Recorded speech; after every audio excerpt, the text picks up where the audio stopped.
pinapasalamatan? Kahit sino po pwede. Kahit sino. Opo. Pinapasalamatan ko yung magulang ko na nagbigay ng buhay sa akin.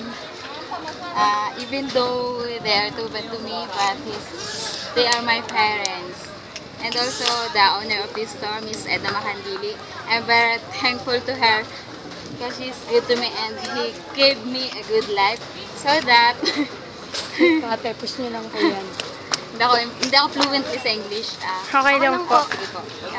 Papasalamat ako sa kanya kasi nibigyan niya ako ng chance for everything. At saka, kasi meron ako anak. Single mother ako. At saka thank you na din dun sa mga taong sumusuporta sa akin, sina nanay, si tatay, tsaka yung sina daddy, tsaka yung mga friends ko,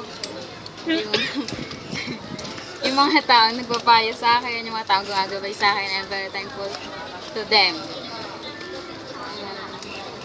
Thankful din ako kay God kasi binigyan niya ako ng chance na mabuhay sa mundo kasi kung wala siya, kung wala din magulang ko, wala ako dito sa mundo.